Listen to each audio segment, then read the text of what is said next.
11.3 और मेहरबानी करके लिखें क्वेश्चन नंबर इट्स 10 हो गया, लिखेंगे क्वेश्चन नंबर 11। लेकिन ये भी ख्याल करिएगा कि 11 के रिलेटेड एग्जाम्पल नंबर 9 है, क्वेश्चन नंबर 11 के रिलेटेड ये एग्जाम्पल नंबर 9 है। और ये दोनों लोन के हवाले से आप मेरे बच्चे लिख लें कि ये दोनों चीजें लोन के हवाले से very very very very important. लेकिन हम पहले इस तरह करेंगे कि एग्जाम्पल नंबर मेरे बच्चे 9 करेंगे और ये लिख लें एग्जाम्पल 9, ये मेरे बच्चे मौजूद है पेज नंबर 349 पे, पेज नंबर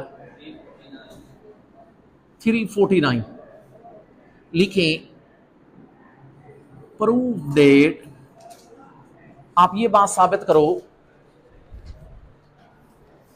क्या भला मेरे बच्चे कि कोस इनटू अल्फा माइनस बीटा ये बराबर है कोस इनटू अल्फा माइनस बीटा ये बराबर है कोस अल्फा कोस बीटा फिर प्लस फिर मेरे बच्चे है साइन अल्फा और साइन बीटा। भाई हम लोगों ने ये प्रूफ करना है कि कोस इनटू अल्फा मनफी बीटा, ये फार्मूला आपने कहीं फर्स्ट ईयर में ट्रिग्नोमेट्री में सुना होगा, समझ लें कि हम इसका प्रूफ करने जा रहे हैं। लिखेंगे इट्स सॉल्यूशन, लिखेंगे ये मेरे बच्चे इसका सॉल्यूशन। सारे बच्चे ये कोऑर्डिनेट एक्सिस बनाएं, ये मेरे बच्चे कोऑर्डिनेट एक्सिस बनाएं। अच्छा इसके अंदर इस बात का ख्याल करिएगा कि ये मेरे बच्चे आपका कौन है, ये वाई एक्सिस है और ये लिख लें कि ये एक्स एक्सिस है। एक मेरे बच्चे एक्स एक्सिस और एक वाई एक्सिस। अच्छा इसके अंदर ना मैंने दो यूनिट वेक्टर लेने, ये देखना जी, एक मेरे बच्चे मैं यूनिट वेक्टर ये ले रहा हूं ए। अच्छा यूनिट वेक्टर है इसका मतलब है इसके ऊपर कैप लगा रहा हूं मेरे बच्चे, यूनिट वेक्टर है इसलिए इसके ऊपर कैप लगा रहा हूं। एक मैंने यूनिट वेक्टर भला कौन सा लिया, ए जो है ये एक्सिस के साथ एंगल बना रहा है अल्फा। एक मेरे बच्चे मैंने बी लिया जो कि एक्सिस के साथ एंगल बना रहा है बीटा।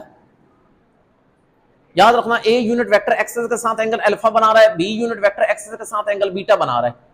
ये टोटल अल्फा ये बीटा, टोटल में से अगर ये माइनस किया जाए इसके दरमियान एंगल कितना बनता है, अल्फा माइनस बीटा। मेरे बच्चे आप लोगों ने ये याद रखना है, what I have done still I consider कितने यूनिट वेक्टर, दो, A and B.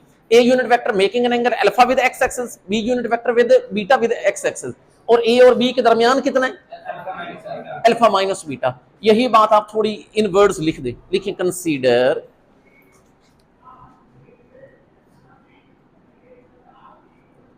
Consider two unit vectors, बताएं कौन से, A and B, making an angle alpha and beta with x axis. जरा गौर करिएगा मेरे बच्चे, ए यूनिट वेक्टर फिर लेट करने का एक तरीका भी है, ये होता है यूनिट वेक्टर को खास तौर पे लेट करने का ये तरीका होता है कॉस अल्फा आई प्लस साइन अल्फा जे। अच्छा आप कहोगे सर जी ये इस तरह क्यों लेट किया, इधर देखिएगा इसकी थोड़ी सी वजह सुन लीजिएगा। ये बताएं कि ये ए कौन सा वेक्टर है, यूनिट वेक्टर। आप लोगों को पता है यूनिट वेक्टर की मैग्नीट्यूड कितनी होती है, 1। अगर हमने इस तरह लेट किया तो इस तरह करके इसकी मैग्नीट्यूड ले तो 1 आनी चाहिए, तब हम कहेंगे कि ये लेट ठीक किया। चलो कोई बात नहीं, हम चेक कर लेते हैं कि इसकी मैग्नीट्यूड 1 आती है या नहीं आती। ये मुझे बताएं आपको मैग्नीट्यूड का तरीका आता है ना, कि आप आयत कंपोनेंट का स्क्वायर लेते हैं जमा जीएत का स्क्वायर लेते हैं अंडर रूट लेते हैं। अगर मैं आयत का स्क्वायर लूं तो यहां पर बनेगा cos स्क्वायर अल्फा जमा sin स्क्वायर अल्फा का अंडर रूट। कॉस स्क्वायर जमा साइन स्क्वायर कितना होता है 1 का अंडर रूट 1। इसका मतलब वाकई इसकी मैग्नीट्यूड 1 है। इसका मतलब है यूनिट वेक्टर लेट करने का यही तरीकाकार है। यूनिट वेक्टर लेट करने का यही तरीकाकार है।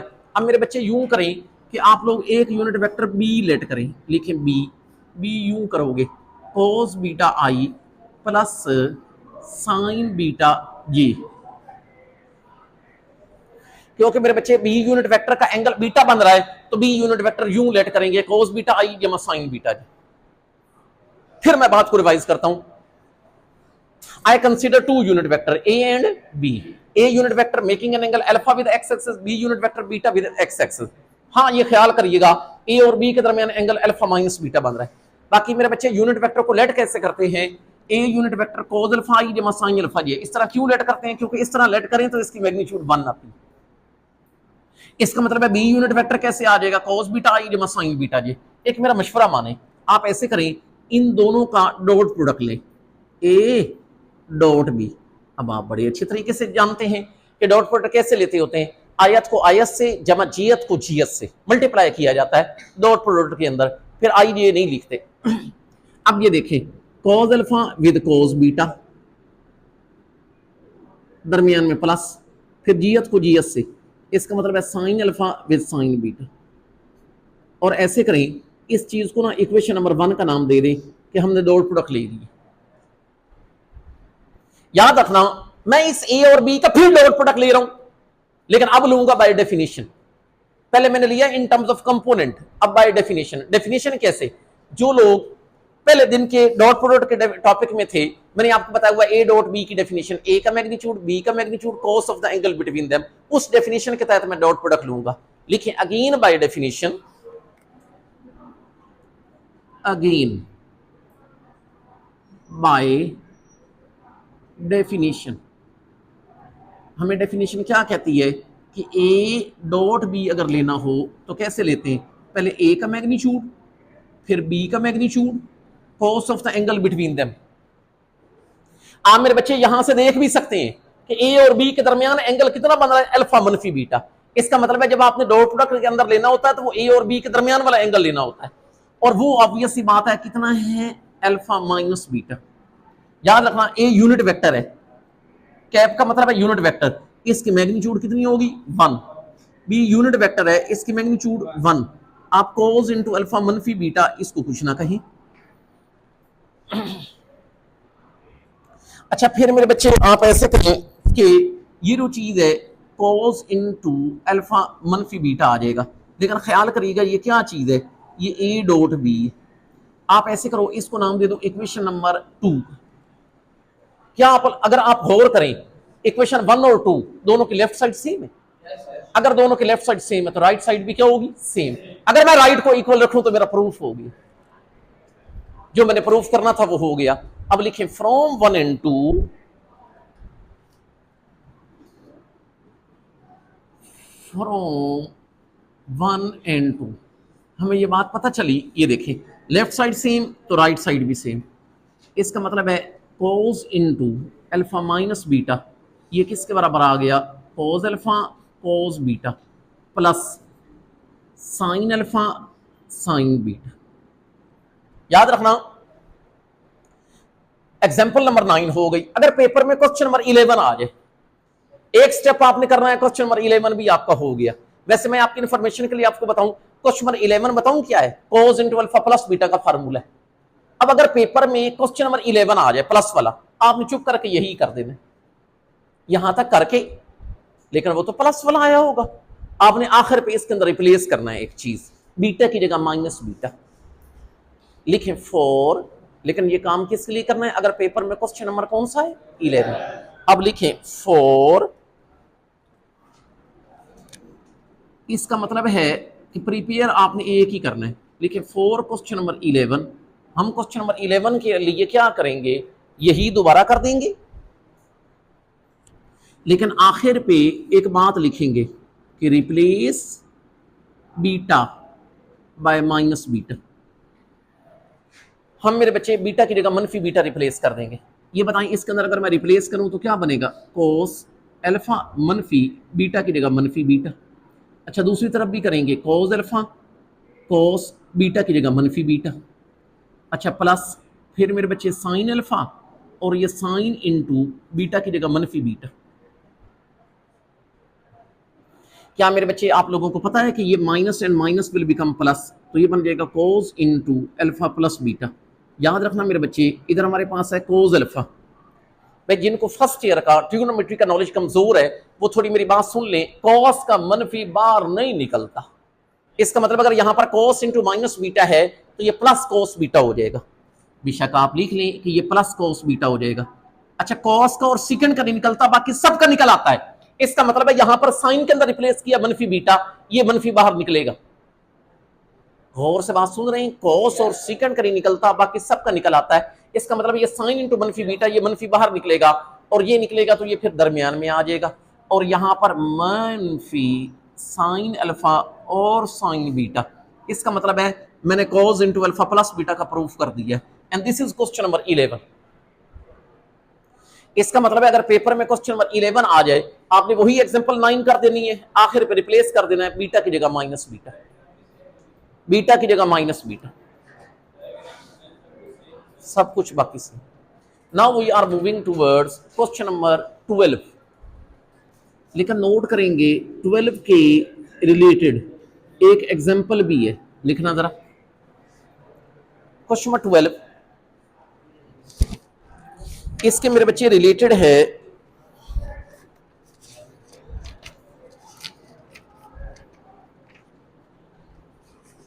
Example number 8।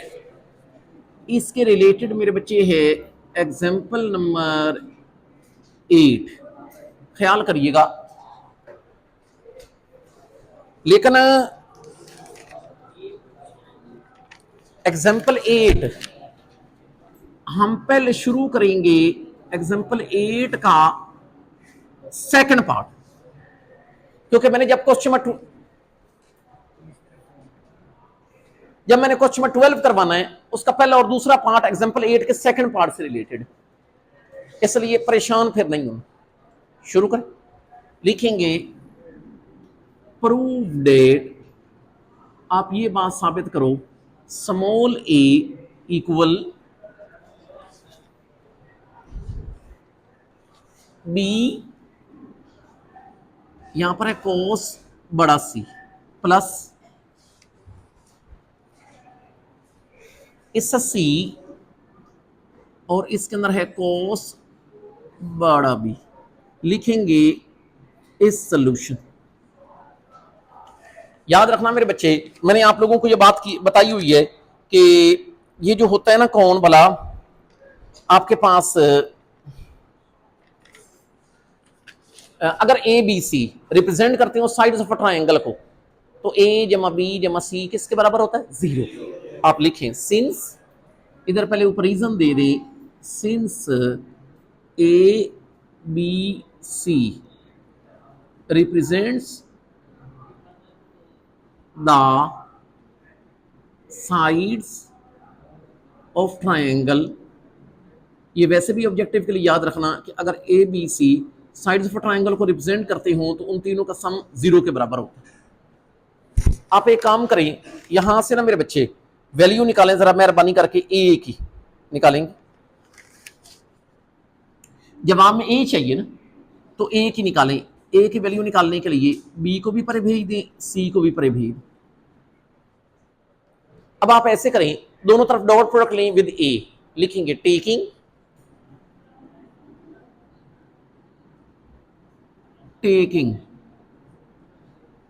क्या चीज, डॉट प्रोडक्ट विद ए, इधर भी ले लेंगे ए डॉट ए, इधर आ जाएगा माइनस बी माइनस सी, और मैं कह रहा हूं डॉट प्रोडक्ट विद ए।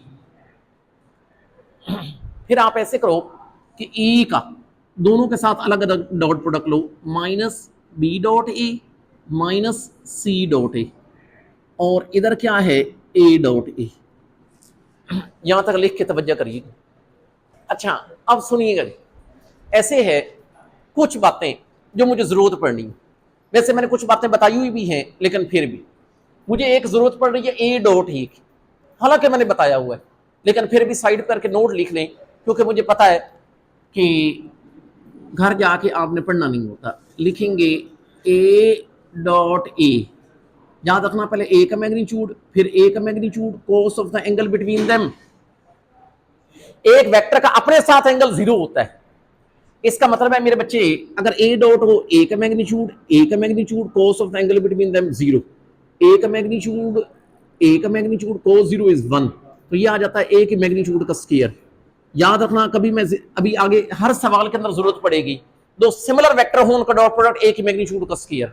अगर बी डॉट बी हो, बी की मैग्नीट्यूड का स्क्वायर, अगर सी डॉट सी हो तो सी की मैग्नीट्यूड का स्क्वायर। एक तो ये।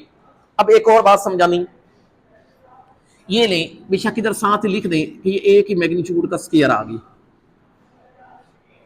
अच्छा आगे जरा चलिएगा, देखें माइनस इस बी डॉट ए, इसका मतलब है ए का आ जाएगा बी का मैग्नीट्यूड, फिर आ जाएगा ए का magnitude cos of the angle between them.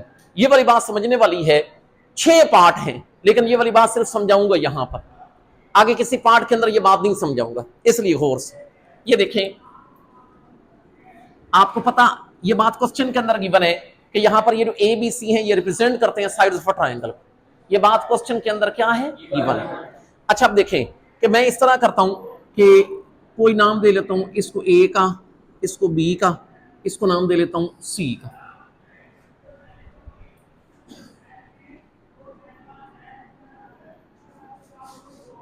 ये ए दे रहा हूं, इसके सामने वाला वेक्टर ए बन जाएगा, और ये नाम बी का दे रहा हूं, इसके सामने वाला वेक्टर बी बन जाएगा। ये सी है तो सी के सामने वाला वेक्टर क्या बनेगा, सी। सुनिएगा जरा, मर्जी है, आप यहां पर एंगल को अल्फा भी कह सकते हैं, लेकिन हम कैपिटल ए कह रहे हैं according to the question. B के अंदर एंगल को कैपिटल बी कह रहे हैं, सी के अंदर कैपिटल सी। अच्छा मुझे क्या जरूरत है, इधर देखना, मुझे जरूरत है बी डॉट ए, बी का मैग्नीट्यूड, ए का magnitude, cos of the angle between them, B और ए। अब आपको नजर आ रहा है कि बी और ए इसके दरमियान एंगल सी, एंगल क्या है, सी, लेकिन आपने सी नहीं लिखा। असल में याद रखना डॉट प्रोडक्ट के अंदर यहां पर कॉस के अंदर एंगल अगर ट्रायंगल का लिखना हो तो इंटीरियर नहीं लिखते, एक्सटीरियर लिखते। एक्सटीरियर कहां से लें, इधर देखना, आप लोगों ने इसको बढ़ा लेना है, ये मुझे बताइए, ये वही ए है जिसको बढ़ाया है, ये बी है, ये वाला एंगल सी है। आपको इस बात का पता होगा कि ये टोटल एंगल 180 बनता है, ये 180 है, लेकिन मुझे ये वाला चाहिए। तो टोटल अगर 180 है जिसको पाई बोलते हैं, तो ये बैरूनी एंगल होगा 180 में से ये मनफी कर दें तो बैरूनी एंगल मेरे बच्चे बन जाता है 180 मनफी सी। इसका मतलब है एंड आपने हर वक्त परेशानी नहीं लेनी, सिर्फ अभी सिर्फ गौर से सुन लें, अगर ए और बी है इसके दरमियान सी है, लेकिन आपने पाई मनफी सी लेना है। अगर बी और सी होगा उसके दरमियान होगा ए, लेकिन आपने ए नहीं लेना, आपने लेना है पाई मनफी ए। अगर ए और सी हो आपने बड़ा बी नहीं लेना, आपने पाई मनफी बी लेना है। एंड ये बात मैं नहीं समझाया करूं, आप लोगों ने ये चीज डायरेक्ट याद रखनी है। इसका मतलब ये देखें, इस बी डॉट ए, बी का मैग्नीट्यूड बी और ए के दरमियान सी बनता है, लेकिन हम लोग पाई मनफी सी लेंगे। बिल्कुल इसी तरीके से ये देख लें, सी डॉट ए, पहले सी का मैग्नीट्यूड फिर ए का मैग्नीट्यूड। याद रखना बेशक कभी सी और ए इसके दरमियान बी बन रहा है, लेकिन मैं बी नहीं लूंगा, मैं पाई मनफी बड़ा बी लूंगा, because I need exterior angle, मुझे इंटीरियर नहीं चाहिए। अच्छा और एक और बात आखिरी, ट्रिग्नोमेट्री का नॉलेज है, जब आप फर्स्ट ईयर में पढ़ते थे यहां पर मुझे cos इंटू पाई मनफी थीटा का फार्मूला चाहिए, आप साइड पे करके लिख लें cos इंटू पाई मनफी थीटा, इसका जवाब होता था माइनस कोस थीटा। अब अगर किसी बच्चे का फर्स्ट ईयर का नॉलेज कमजोर है तो मेरा कोई कसूर नहीं, cos इंटू पाई मनफी थीटा माइनस कोस थीटा। याद दहानी करवा देता हूं, पाई एक्स एक्सिस का एंगल है, फंक्शन चेंज नहीं होता, cos थीटा ही, पाई में से मनफी हो तो आप सेकंड में चले जाते हैं, सेकंड में साइन पॉजिटिव, ये cos है तो नेगेटिव होता है। अच्छा बहरहाल इसका ये मतलब है यहां पर ए की मैग्नीट्यूड का स्क्वायर मनफी फिर बी का मैग्नीट्यूड फिर ए का मैग्नीट्यूड, cos इंटू पाई मनफी सी, ऑब्वियस सी बात है ये बन जाएगा मनफी cos सी। उस फार्मूले के मुताबिक। अच्छा बिल्कुल इसी तरीके से माइनस सी का मैग्नीट्यूड ए का मैग्नीट्यूड कॉस इंटू पाई मनफी बी मनफी कॉस बड़ा बी। याद रखना ये वाला मेरे बच्चे मनफी मनफी विल बिकम प्लस ए के मैग्नीट्यूड का स्क्वायर, इधर आ जाएगा बी का मैग्नीट्यूड फिर ए का magnitude cos of capital C, फिर प्लस सी का मैग्नीट्यूड ए का magnitude cos of capital B. मेरे बच्चे एक मेरा मशवरा है वो ये कि आप हर टर्म के अंदर ए का मैग्नीट्यूड है, आप ऐसे करें हर टर्म को ए की मैग्नीट्यूड पे डिवाइड कर दें, लिखें डिवाइड बाय ए का मैग्नीट्यूड। इधर अगर करोगे तो ए का मैग्नीट्यूड विल बी कैंसल, यहां पर ए का मैग्नीट्यूड कैंसिल हो जाएगा, बी का magnitude cos of capital C, यहां पर ए का मैग्नीट्यूड कैंसिल हो जाएगा, सी का magnitude cos of capital B. याद रखना मेरे बच्चे, वैसे प्रूफ जो करना था वो कर लिया। आपकी इंफॉर्मेशन के लिए आपको एक बात बताता हूं, इसको प्रोजेक्शन लॉ कहते हैं। नीचे लिख लें for your information this is called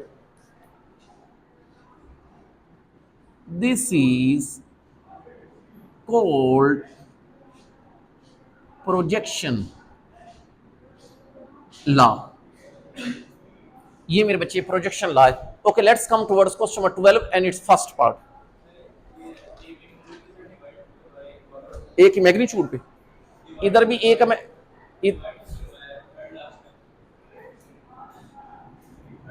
ये ना, इधर भी ए का मैग्नीट्यूड है, इधर भी है, इधर भी है, कॉमन लेके कैंसिल कर दें, डिवाइड कर दें, बात एक ही। एक चीज है जो हर टर्म में कॉमन है, हम क्यों ना उसको खत्म करवाएं।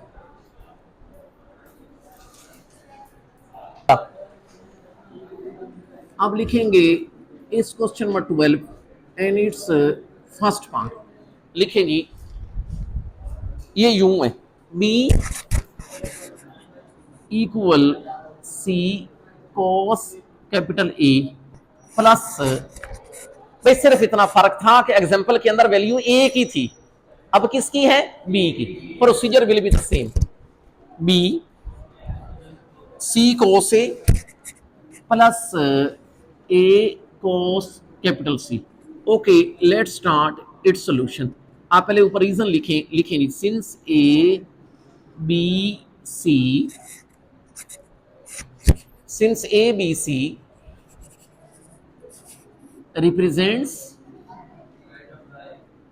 represents the sides of triangle। इसका क्या मतलब हो गया, a plus b plus c will be 0। you wanna get here b and if you wanna get b, आप ऐसे करो a और c को उधर भेज दो, माइनस ए माइनस सी। अब मेरे बच्चे अगर आपको याद हो तो दोनों तरफ डॉट प्रोडक्ट आपने बी के साथ लेना है। आप लिखेंगे टेकिंग डॉट प्रोडक्ट लेकिन विद बी, इधर बी डॉट बी माइनस ए माइनस सी, इधर भी बी के साथ। मेरे बच्चे बी का अंदर डॉट प्रोडक्ट अलग अलग लें तो ये बन जाएगा इस बी डॉट बी, इधर आ जाएगा माइनस ए डॉट बी और फिर माइनस सी डॉट बी।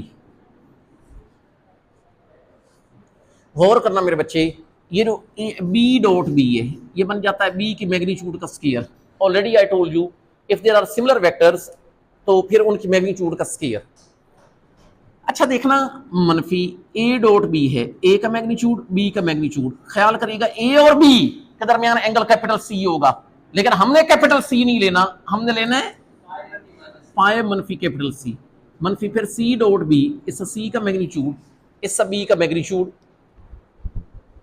अच्छा सी और बी इसके दरमियान कैपिटल ए होना है, लेकिन हम लोग कैपिटल ए नहीं लेंगे बल्कि एक्सटीरियर होने की वजह से कॉस इंटू पाई मनफी कैपिटल ए ले ली। अच्छा ये बताएं कि इधर आ जाएगा बी की मैग्नीट्यूड का स्क्वायर मनफी फिर ए का मैग्नीट्यूड फिर बी का। याद रखना कॉस पाई मनफी सी मनफी कॉस सी, फार्मूला ऑलरेडी आप जानते हैं। अच्छा फिर माइनस सी का मैग्नीट्यूड बी का मैग्नीट्यूड, कॉस इंटू पाई मनफी कॉस ए,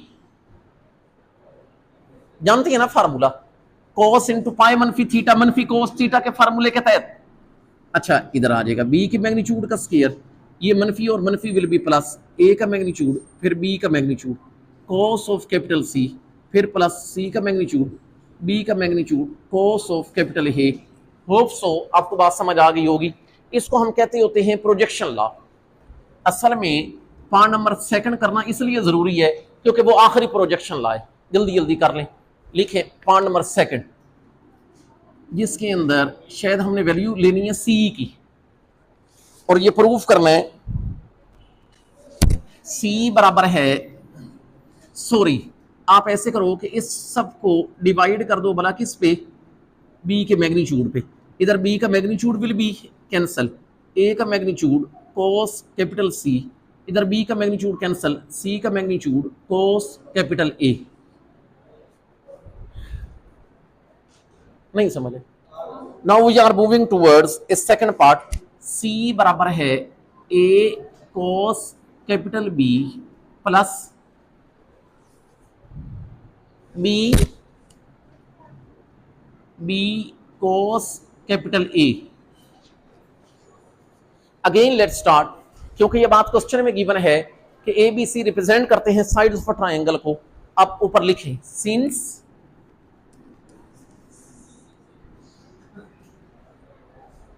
लिखेंगे since A B C represents the sides of triangle, इसका मतलब है A plus B plus C will be zero. अच्छा यहां से आप वैल्यू सी की निकालोगे क्योंकि सी चाहिए, इसका मतलब है मेरे बच्चे सी निकलेगा माइनस ए माइनस बी। अच्छा ये बताएं कि फिर दोनों तरफ डॉट प्रोडक्ट बोला किससे लोगे, बी से। अब लिखेंगे जी taking dot product but with C, इधर भी ले लें, ये बन जाएगा सी डॉट सी और ये माइनस ए माइनस बी इस डॉट सी। अब मेरे बच्चे सी का अंदर डॉट प्रोडक्ट भी ले ए जी, तो इधर बन जाएगा सी डॉट सी, तो ये बन जाएगा minus A dot C minus B dot C. You know कि C dot C it will be C magnitude का square minus A dot C, A का मैग्नीट्यूड सी का मैग्नीट्यूड। अब मैंने आपको बताया हुआ ए और सी के दरमियान बड़ा बी होना है, लेकिन आप लोगों ने पाई मनफी कैपिटल बी लेना है। इस बी डॉट सी, बी का मैग्नीट्यूड सी का मैग्नीट्यूड, बी और सी के दरमियान कैपिटल ए होना है, लेकिन हम लोग पाई माइनस कैपिटल ए लेंगे। अच्छा इस सी के मैग्नीट्यूड का स्केयर माइनस ए का मैग्नीट्यूड सी। अच्छा कॉस पाई मनफी कॉस बी मनफी फिर बी का मैग्नीट्यूड सी। अच्छा कॉस पाई मनफी कॉस ए फार्मूले के तहत। अच्छा तो ये बताएं कि इधर हमारे पास है सी की मैग्नीट्यूड का स्केयर, ये माइनस और minus will be plus, A का मैग्नीट्यूड सी का magnitude cos of capital B, फिर प्लस बी का मैग्नीट्यूड सी का magnitude cos of capital A. याद रखना हर टर्म के अंदर सी का मैग्नीट्यूड आ रहा है, इसका मतलब है कि मैं सबको किस पे डिवाइड कर दूं, लिखेंगे डिवाइड बाय इस सी मैग्नीट्यूड। इधर फिर वो कैंसिल हो जाएगा, इधर ये सी का मैग्नीट्यूड कैंसिल हो जाएगा, ए का मैग्नीट्यूड कोस कैपिटल बी, इधर सी का मैग्नीट्यूड कैंसिल हो जाएगा, बी का मैग्नीट्यूड कोस कैपिटल ए।